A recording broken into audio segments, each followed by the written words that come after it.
good Sunday morning to you. We are so grateful and thankful for you again and your support at the church hurt 2/18/2024. You have what someone else needs. Can I say that again?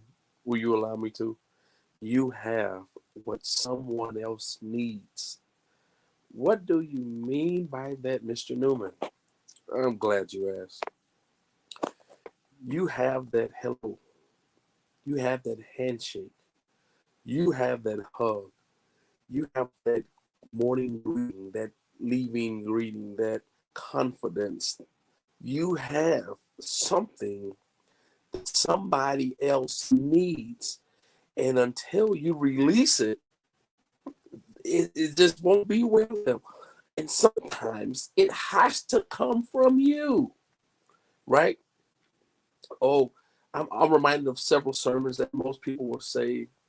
The man in the wheelchair wish he could walk. The person with the braille and the stick, the white stick with the little red at the bottom, and poking the blind person wish they could see, and the person with crutches wish they could walk or run. You know, you have something that somebody else needs. So then you ought to be grateful.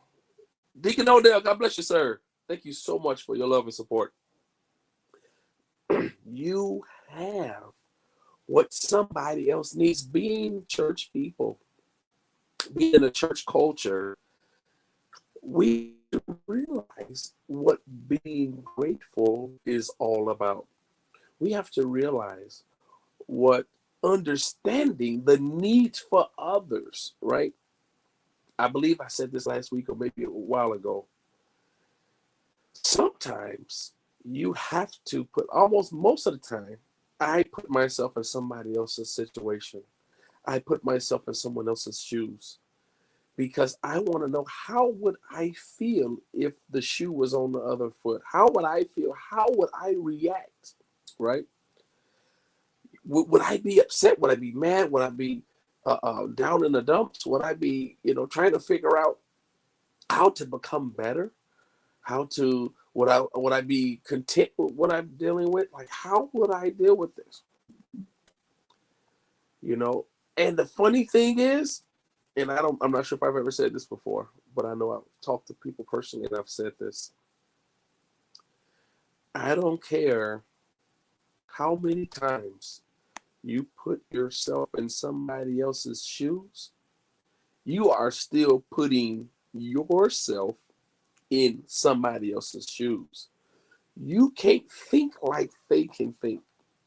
You won't do like they would do. You are putting yourself with your mentality and the things that you were exposed to in that situation. And that's not going to work. You are not 100% sure the lifestyle that person had lived, the experiences, the exposures that person was exposed to. So it's very tough to then think of ourselves, putting ourselves in someone else's shoes. So then comes to me is you got what somebody else needs. Somebody needs your encouragement. Somebody needs your effort, your inspiration, right? Your high five, your handshake, your acknowledgement. It goes a long way. You don't realize how influential you are as a child of God. Your courtesy can take somebody throughout the rest of this year. Your courtesy can build the characteristic of a person that's truly in need. So if you hadn't done anything, I encourage you to take the moment to encourage somebody. I encourage you to take this moment to realize the blessing that you are, the blessing that you've become, and to utilize that opportunity to be a blessing to somebody else.